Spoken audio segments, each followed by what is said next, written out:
My name is John Williams, and for 32 years, I believed in hard work, loyalty, and the power of dedication.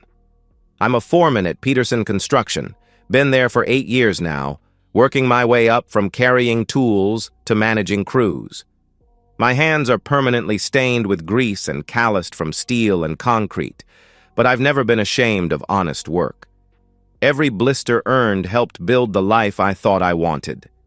I married my high school sweetheart, Bethany, B, I called her, 3 weeks after graduation. She was 18, golden hair always catching sunlight, with this laugh that made my chest tight in the best way. We were those kids everyone said would never last, too young and too broke to make it work. But we proved them wrong, or so I thought. While my classmates partied through college, I was pulling double shifts to pay for our tiny apartment, then saving for a house down payment, then working overtime to fill that house with the life she deserved. Bethany stayed home, and that was our arrangement. Traditional, maybe old-fashioned, but it worked. She maintained our space, cooked dinner most nights, handled the domestic side while I handled everything else. I'd come home exhausted from 12-hour days to find her curled up on the couch, usually watching some reality show, always beautiful even in sweatpants. She'd smile and ask about my day, and I'd feel that same chest-tightening sensation from high school, grateful that she'd chosen to build this life with me. The lotus tattoo came from our honeymoon in Thailand, our one real extravagance. She'd gotten it on her lower back, a delicate black design that curved perfectly with her spine. I'd traced it with my fingers on lazy Sunday mornings, this intimate mark that belonged to us, to our beginning as husband and wife. That Thursday night in March, I'd just finished a 16-hour shift installing emergency fire exits at the new medical center. The job was behind schedule, the client was breathing down our necks, and I'd been living on coffee and adrenaline for 3 days straight. I dragged myself home at nearly midnight, expecting to find Bethany already asleep. She was, curled up in our bed with her phone still glowing beside her on the nightstand. I kissed her forehead gently, not wanting to wake her, then headed to the kitchen for something to eat. Leftover pizza straight from the box, standing at the counter in work clothes that smelled like sawdust and metal shavings. I'd been scrolling Reddit mindlessly, looking for something to shut off my brain before attempting sleep. Construction forums, funny videos, random threads, the usual digital white noise. Then I saw it. The post was in a local hookup subreddit I didn't even know existed. The thumbnail was small, but something about the angle, the lighting, made me stop scrolling.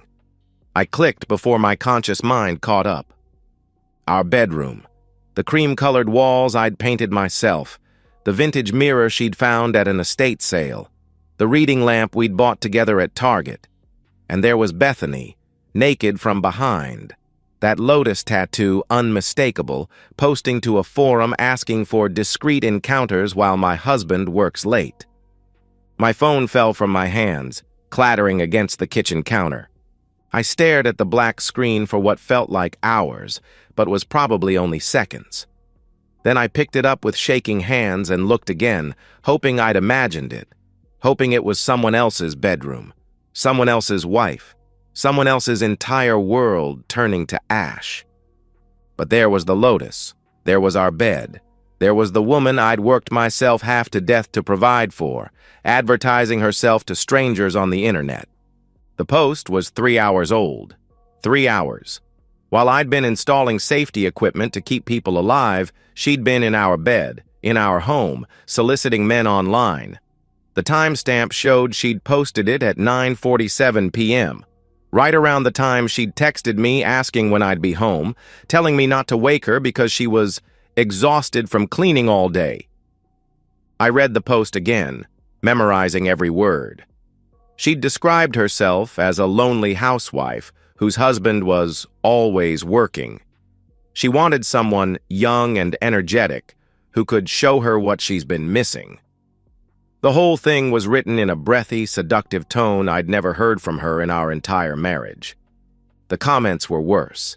Dozens of men responding with explicit messages, describing what they wanted to do to her, where they wanted to meet, and there, buried in the thread, were her responses. Bethany, my wife, flirting back with enthusiasm I'd forgotten she possessed. My chest felt hollow, like someone had reached in and scooped out everything vital. I sat down heavily on one of our kitchen stools, the ones she'd picked out, that I'd assembled while she watched, and tried to process what I was seeing. Every late night I'd worked, every double shift, every time I'd come home exhausted and she'd already eaten dinner, already gone to bed, already made plans that didn't include me. How long had this been going on? How many men had she been talking to while I'd been breaking my back to keep us comfortable? I created a throwaway account. My fingers hovered over the keyboard for a long time before I started typing. I wrote, "Interested. Can you verify you're real?" I hit send before I could talk myself out of it. The response came faster than I'd expected. Bethany was apparently still awake, still online, still actively hunting while I sat in our kitchen processing the destruction of everything I'd believed about my life. Her reply appeared, "Of course, honey. What kind of verification do you need?" The casual endearment hit like a physical blow. Honey. She called me that sometimes, but rarely, and never with that playful emoji. Never with the flirtatious undertone that radiated from every word in her messages. I created a persona quickly, Jake, a divorced electrician from the next town over, successful enough to be interesting but discreet by necessity.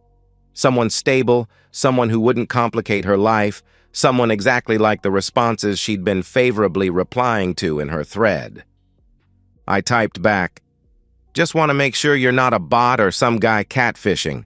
Maybe another picture? Something that shows this is really you." The wait felt eternal.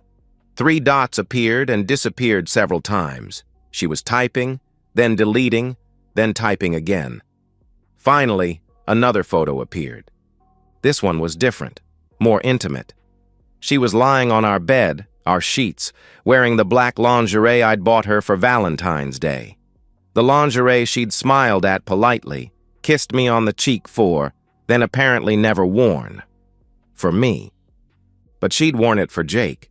For a stranger on the internet she'd been talking to for less than 10 minutes. She messaged, "Better?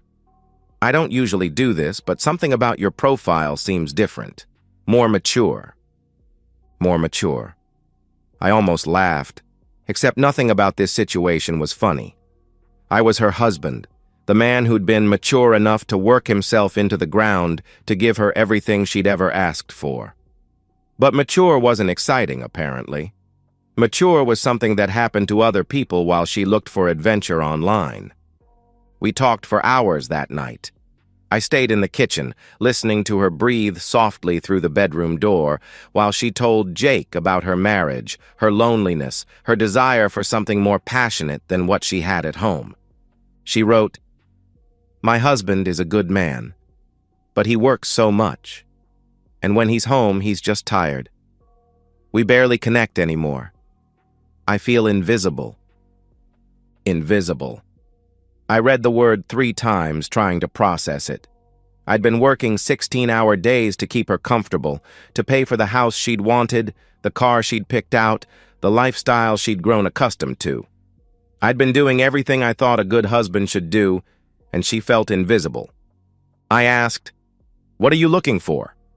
Her response came quickly. "Excitement. Passion. Someone who wants to explore, you know? Someone who makes me feel desired instead of just convenient." Convenient. The word lodged in my throat like a stone. She told Jake about her fantasies, about positions and scenarios she'd never mentioned to me in 14 years of marriage. She described herself as adventurous, open-minded, eager to try new things with the right person.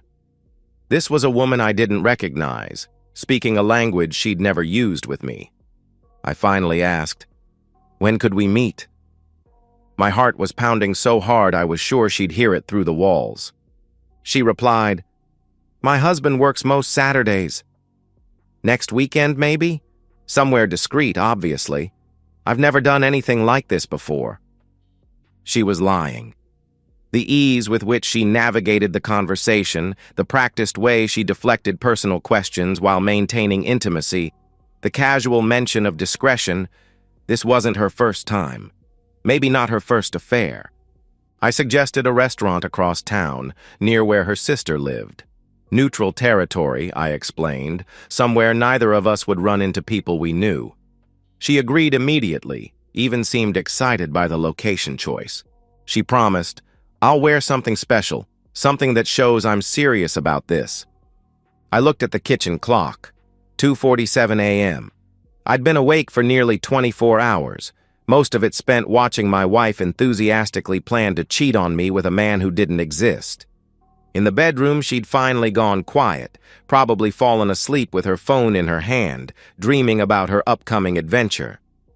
I sat in the dark for another hour, staring at our conversation thread, memorizing every word. The woman in those messages wasn't someone I knew. She wasn't the girl I'd married, the quiet homebody who preferred Netflix to nightlife, who claimed to be too tired for much of anything lately. She was someone else entirely. Someone who'd been hiding behind the face I'd been kissing goodnight for years. Saturday was 5 days away. 5 days to figure out exactly what I was going to do with this information, how I was going to handle the moment when Bethany realized that Jake wasn't a stranger at all. 5 days to decide what kind of man I was going to become. Friday morning, I called in sick for the first time in 2 years. Peterson wasn't happy about it. We had deadlines breathing down our necks, but I told him it was a family emergency. Not exactly a lie. The law office of Sarah, attorney at law, occupied the 3rd floor of a downtown building that had seen better decades. Her receptionist, a woman with steel gray hair and knowing eyes, led me to a conference room that smelled like coffee and determination. Sarah turned out to be nothing like I'd expected. Maybe 40, compact and sharp-edged, with the kind of direct stare that suggested she'd heard every story and seen every type of human wreckage that walked through her door. She said, gesturing to a chair across from her desk, "Mr. Williams, you mentioned adultery on the phone. What exactly are we dealing with?" I'd prepared for this conversation, but laying it out in clinical terms still felt surreal. I showed her the screenshots I'd taken, the original post, the subsequent conversation, the photos Bethany had sent to Jake. Sarah examined each image methodically, occasionally making notes on a legal pad. She said finally, "This is quite thorough. Most men in your situation come to me with suspicions and hurt feelings. You've got documentation." I replied, "I work in construction. You don't build anything solid without a good foundation." She smiled at that. The first time her expression had softened since I'd walked in and said, "Smart. Now tell me about your assets." We spent the next hour dissecting my marriage from a legal perspective. The house was in both our names, but I'd made every payment. The cars, the savings account, the furniture, all purchased with my income while Bethany had contributed nothing financial to our household in over a decade. Sarah explained, "Illinois is a no-fault state, but adultery can still influence asset division, especially when there's evidence of deception and a pattern of financial dependence. The fact that she's been actively seeking encounters while you've been the sole provider works in your favor." She quoted me a retainer fee that would have been devastating 6 months ago. Now it felt like the best investment I'd ever made. I said, "I want papers drawn up before tomorrow. Clean, straightforward, no contest expected." She looked at me and said, "You sound confident about that." I replied simply, "I am." That afternoon, I drove to 3 different electronics stores, paying cash for a small digital camera and a portable printer. If Bethany wanted to play games with documentation, I'd make sure every piece of evidence was preserved properly. Back home, I moved through our house like a stranger, seeing everything differently. The wedding photos on the mantle looked like exhibits in a museum of someone else's life. The kitchen where we'd shared morning coffee felt like a stage set. Even our bedroom, especially our bedroom, had transformed into a crime scene. Bethany was unusually chatty when she got home from whatever she'd been doing all day. She kissed my cheek, asked about work, mentioned she might visit her sister on Saturday. The lie rolled off her tongue so smoothly I wondered how many others I'd missed over the years. I said casually, "That's nice. You haven't seen Linda in a while?" She replied easily, "Yeah, she's been asking me to come up for weeks. I thought I'd make a day of it, maybe do some shopping." Shopping. Right. She'd be shopping for a new life, assuming Jake turned out to be everything she was hoping for. I spent Friday evening in my workshop in the garage, organizing tools and trying to keep my hands busy. Bethany flitted around the house with unusual energy, doing laundry, cleaning bathrooms, even vacuuming the living room. She was preparing, getting everything perfect before her big adventure. Around 9, I heard the shower running upstairs. She was in there for nearly an hour, longer than usual, certainly longer than necessary for someone planning to visit her sister. When she emerged, her legs were freshly shaved and she smelled like the expensive perfume I'd bought her for our anniversary. I said from the doorway, "You smell nice." She turned, startled, then smiled and replied, "Just felt like treating myself. You know how it is." I didn't know how it was. I'd never known how it was to lie so effortlessly to someone I'd promised to love forever. Saturday morning arrived gray and cold, typical March weather that couldn't decide between winter and spring. Bethany was up early, moving around the house with purpose. She'd chosen her outfit carefully, a blue dress I'd never seen before, paired with heels that made her legs look longer. I commented, gesturing to the dress, "That's new." She replied without missing a beat, "Oh, this old thing? I've had it forever." Another lie. The tags were probably still in the trash from yesterday's shopping trip. She kissed me goodbye at the door, the same perfunctory peck she'd been giving me for months, and said, "I'll probably be back late. Linda wants to catch up properly." I replied, meaning it, "Drive safe." Whatever happened today, I didn't want her hurt. I just wanted her gone. I waited until her car disappeared around the corner, then got dressed myself.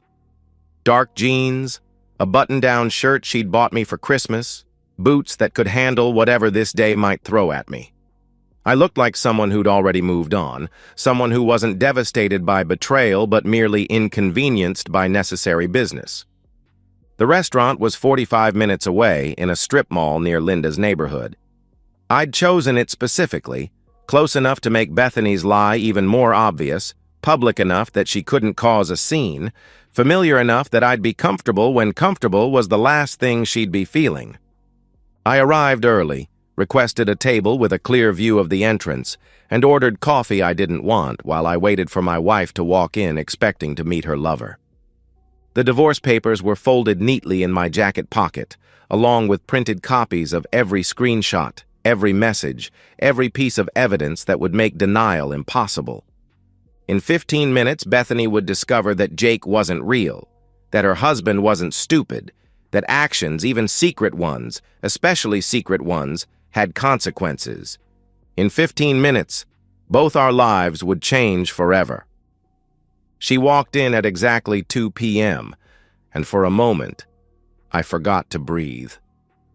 Bethany had transformed herself into someone I barely recognized. The blue dress clung to curves I'd stopped noticing in our daily routine. Her hair was styled differently, and she moved with a confidence I hadn't seen since high school. She looked beautiful, radiant even, in a way that made my chest ache with loss and rage. She was wearing the sapphire earrings I'd given her for Christmas. I watched her scan the restaurant, her eyes bright with nervous excitement. She checked her phone, probably looking for a message from Jake, wondering where he was, maybe getting cold feet. Her gaze swept past me twice before recognition hit. The change was instantaneous and devastating. The confident smile froze, then cracked, then disappeared entirely. Her face went through a series of expressions I'd never seen before: confusion, recognition, terror, and finally, a desperate calculation as she tried to figure out if there was any way to salvage this situation. There wasn't.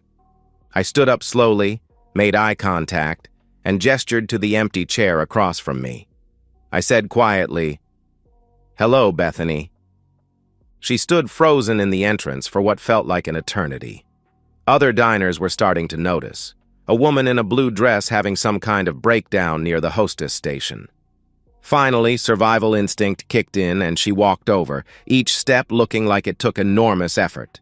She stammered, "John, what are you, this isn't—" I said quietly, "Sit down." She sat, her hands shaking as she placed them on the table. Up close, I could see the careful makeup job, the subtle contouring, the shade of lipstick she'd never worn for me. She'd spent hours preparing for this moment, planning for an afternoon of passion with a stranger, and now she was staring at her husband instead. She said, confused, "How did you— I don't understand what's happening." I pulled out my phone, opened the Reddit app, and showed her our conversation thread. Her eyes went wide, then wider, as she scrolled through messages she'd thought were private, intimate exchanges with someone who didn't exist. I explained, "Jake's not real. Jake is me. Every message you sent, every photo, every plan you made, you were talking to your husband." The color drained from her face completely. She pleaded, "John, please, I can explain." I cut her off. "Explain what? That you've been advertising yourself online while I worked 16-hour days to support us? That you've been planning to cheat on me in the bed I paid for with money I earned breaking my back for 14 years? She started crying then, but they weren't the tears of someone genuinely remorseful. They were the tears of someone who'd been caught, someone who was searching desperately for an angle, a way to turn this around. She whispered, "It wasn't real. It was just fantasy, just online stuff. I never would have actually—" I pointed out, "You're here. You got dressed up, you lied about visiting your sister, you drove 40 minutes to meet a stranger for sex. Which part of that wasn't real?" I pulled the divorce papers from my jacket and slid them across the table, saying, "I've already filed these. You have 30 days to contest, but I wouldn't recommend it." She stared at the papers like they were written in a foreign language and said desperately, "John, we can work this out. We can go to counseling. We can—" I said simply, "I don't want to work it out." The finality in my voice seemed to hit her harder than anything else I'd said. She looked up at me with an expression I'd never seen before. Panic, real panic, as she realized I wasn't here to fight for our marriage or demand explanations or give her a chance to make it right. I was here to end it. She said frantically, "You can't just throw away 14 years because of some stupid mistake." I replied, "This wasn't a mistake. This was a choice, multiple choices over what I'm guessing was months or years. The only mistake was mine, thinking I knew who I married." I stood up, left a 20 on the table for the coffee I'd barely touched, and said, "Your things will be packed and shipped to Linda's by Tuesday. The house keys should be left on the kitchen counter." She called out, "John, wait!" But I was already walking away, past the other diners who'd been pretending not to watch our table, past the hostess who'd seen enough drama to know when it was over. I could hear Bethany calling my name, but I didn't turn around. Outside, the March air felt clean and sharp in my lungs. I drove home slowly, taking the long way, letting the reality settle into my bones. By the time I pulled into our driveway, my driveway now, I felt something I hadn't experienced in years. Peace. The house felt different immediately, not empty. Bethany's physical presence had become so minimal over the years that her absence wasn't a shock. It felt clean, honest, like a space where I could finally exhale without wondering what lies were being told in the next room. I packed her belongings methodically over the next 2 days. Clothes, toiletries, the romance novels she'd collected but never seemed to read, photo albums from a marriage that had apparently been a performance. I found things I'd forgotten she owned, gifts from me that had been shoved in drawers, unused and clearly unwanted. The divorce proceeded exactly as Sarah had predicted. Bethany never contested the papers, never tried to claim assets she hadn't earned, never even attempted to contact me after that day in the restaurant. Linda called once, crying, apologizing for something she hadn't done and couldn't control. I told her she was welcome to visit any time. I'd always liked Bethany's sister, and her loyalty to family didn't change the fact that her sister had destroyed ours. The house felt larger without the constant undercurrent of tension I hadn't realized I'd been living with. I started cooking again, really cooking, instead of grabbing fast food between shifts. I bought groceries based on what I wanted to eat, not what someone else might tolerate. I watched movies I actually enjoyed instead of background noise for someone else's disinterest. Work became something different, too. I'd been using overtime as an escape from a home that had stopped feeling like home, but now I had a reason to come back each evening. My own space, arranged exactly how I wanted it, occupied by someone who wasn't performing happiness for an audience of one. The guys at work noticed the change, though most were tactful enough not to ask directly. Peterson pulled me aside after a few weeks, wanting to make sure I was handling whatever family emergency had kept me out that Friday. I told him, "I'm handling it fine. Better than fine, actually." He nodded, the kind of understanding that comes from experience with life's curveballs, and said, "Good man. Take care of yourself." I started sleeping better than I had in years.